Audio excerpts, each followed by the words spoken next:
أعوذ بالله من الشيطان الرجيم بسم الله الرحمن الرحيم شهر رمضان الذي أنزل فيه القرآن هدى للناس وبينات من الهدى والفرقان فمن شهد منكم الشهر فليصمه ومن كان مريضا أو على سفر فعدة من أيام أخر يريد الله بكم اليسر ولا يريد بكم العسر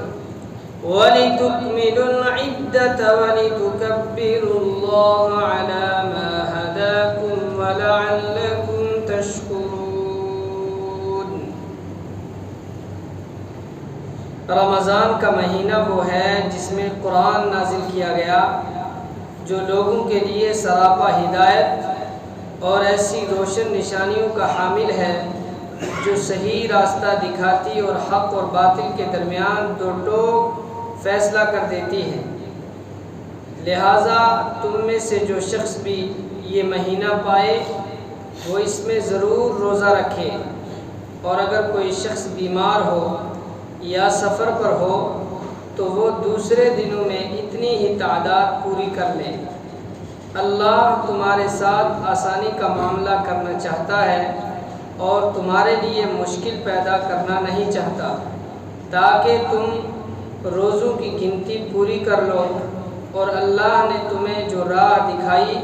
اس پر اللہ کی تکبیر کہو، اور تاکہ تم شکر گزار بنو۔ رمضان المبارک اور قرآن کریم کا گہرا ربط اور تعلق ہے، اس لیے کہ اللہ تبارک و تعالی نے قرآن کریم کو رمضان المبارک کے مہینے میں نازل کیا۔ کئی مرتبہ یہ بات آپ حضرات سن چکے ہیں کہ جیسے لیلۃ القدر کا تذکرہ آتا ہے تو اللہ تبارک و تعالیٰ کا فرمان ہے کہ انا انزلناہ فی لیلۃ القدر، کہ ہم نے قرآن مقدس کو لیلۃ القدر میں نازل فرمایا۔ تو لیلۃ القدر ایک رات ہے اور اس میں راجح قول کے مطابق رمضان کے اخیر عشرے میں وہ رات آتی ہے۔ لہٰذا اس صورت کی اس آیت سے بھی یہی چیز ثابت ہوئی کہ قرآن کریم رمضان کی لیلۃ القدر میں نازل ہوا، اور جو آیت ابھی تلاوت کی گئی اس میں بھی اللہ تعالیٰ نے فرمایا کہ رمضان کا مہینہ وہ ہے جس میں قرآن نازل کیا گیا۔ تو نزول قرآن یہ لوح محفوظ سے آسمان دنیا تک رمضان میں ہوا اور لیلۃ القدر میں ہوا، اور اس کے بعد جتنا جتنا ضرورت ہوتا تھا اتنا قرآن کریم نازل ہوتا رہا، یہاں تک کہ مکمل 23 سال لگے۔ تو رمضان اور قرآن کا آپس میں ایک جوڑ ہے، ایک تعلق ہے۔ اسی لیے حضرت جبرائیل علیہ السلام باضابطہ رمضان المبارک میں آیا کرتے تھے، اور آپ صلی اللہ علیہ وسلم اور حضرت جبرائیل امین کے درمیان میں قرآن کا دور ہوتا تھا، قرآن سنایا جاتا تھا۔ آپ صلی اللہ علیہ وسلم سناتے تھے اور حضرت جبرائیل امین قرآن کریم کو سنتے تھے۔ اسی طریقے سے جو رمضان المبارک میں قرآن کریم تراویح میں سنا جاتا ہے تو وہ تراویح پڑھنا الگ سنت ہے، اور مکمل قرآن کریم کو سننا الگ سنت ہے، دونوں چیزیں الگ الگ ہیں۔ جو ایک ہی مسجد میں سننے کا معمول بنانے کے لیے ترغیب دی جاتی ہے وہ اسی وجہ سے ہے کہ الگ الگ مسجدوں میں الگ الگ ترتیب ہوتی ہے، کہیں ایک پارہ سنایا جاتا ہے، کہیں سوا پارہ ہوتا ہے، کہیں 1.5 پارہ ہوتا ہے، کسی کسی مسجد میں 3 پارے بھی ہوتے ہیں۔ تو ایک مسجد میں جب آدمی پورا رمضان گزارے گا تو تو اس کی وہ ترتیب آگے پیچھے نہیں ہوگی، بلکہ قرآن کریم کو سننے کی جو سنت ہے وہ بھی پوری ہو جائے گی۔ تو قرآن کریم کا کچھ نہ کچھ حصہ رمضان المبارک کے مہینے میں ضرور تلاوت کرنا چاہیے۔ اللہ تبارک و تعالیٰ فرماتے ہیں شہر رمضان الذی انزل فیہ القرآن، کہ رمضان کا مہینہ وہ بابرکت اور باعظمت مہینہ ہے جس میں قرآن کریم نازل کیا گیا۔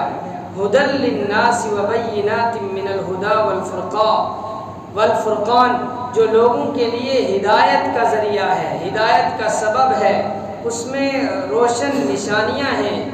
اور وہ فرق کرنے والی کتاب ہے، یعنی حق اور باطل کے درمیان میں، سچ اور جھوٹ کے درمیان میں فرق کرنے والی کتاب ہے۔ فمن شہد منکم الشہر فلیصمہ، اس سے پہلی آیت میں جو اختیار دیا گیا تھا کہ اگر آپ روزہ رکھنا چاہتے ہیں تو روزہ رکھیں،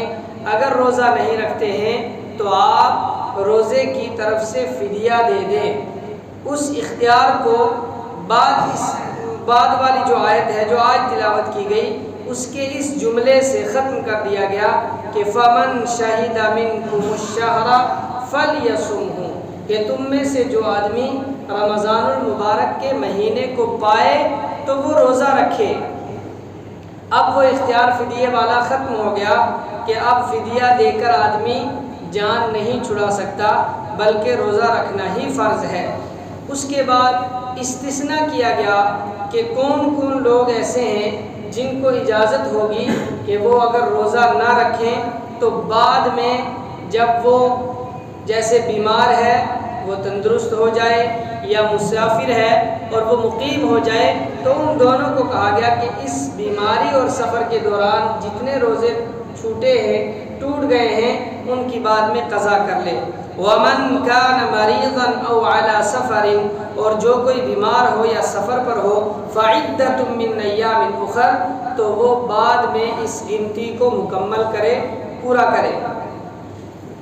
اس کے بعد کسی کے ذہن میں یہ خیال پیدا ہو سکتا ہے کہ اللہ تبارک و تعالیٰ اس بھوک اور پیاس کے ذریعے سے کیا چاہتے ہیں، یہ رمضان کے روزے کیوں فرض کیے گئے ہیں؟ کیا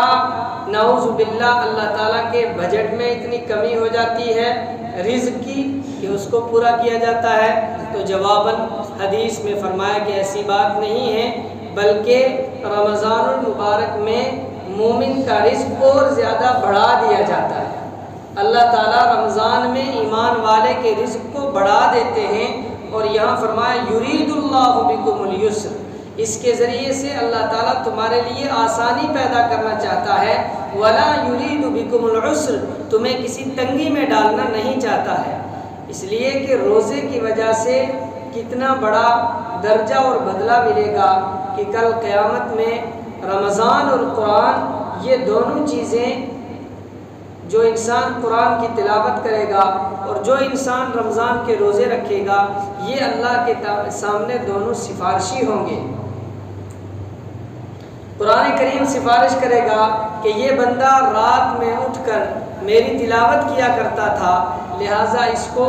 معاف کیا جائے، تو قرآن کریم کی سفارش قبول کی جائے گی۔ اسی طریقے سے رمضان کا روزہ سفارش کرے گا کہ یہ بندہ گرمیوں میں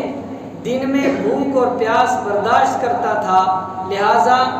اس کے حق میں میری سفارش قبول کی جائے، تو اللہ تعالیٰ نے جنت کا ایک دروازہ ہی رکھا ہے جس کا نام ہے باب الریان۔ اس دروازے سے صرف اور صرف روزے دار ہی داخل ہوں گے، اور کوئی داخل نہیں ہو سکے گا۔ وَلِتُكْمِلُوا الْعِدَّةَ، تاکہ تم اس کی تعداد کو پورا کرو، یعنی رمضان کے جتنے روزے ہیں 28، 29 یا 30 چاند کی تاریخوں کے اعتبار سے جتنے بھی روزے مکمل ہوں، اس اعتبار سے اس کی تعداد مکمل کی جائے۔ وَلِتُكَبِّرُوا اللَّهَ عَلَى مَا هَدَاكُمْ، اور اللہ تعالیٰ نے جو تمہیں ہدایت کی رہنمائی کی ہے اس پر شکریہ کے طور پر اس کی تکبیر بلند کی جائے۔ اس سے لطیف اشارہ ہے تکبیر تشریق کی طرف، جو عید کی نماز ادا کرتے ہوئے تکبیریں کہی جاتی ہیں۔ وَلَعَلَّكُمْ تَشْكُرُونَ، اور تاکہ تم شکر گزار بنو۔ کل ایک صاحب نے مسئلہ پوچھا تھا کہ جو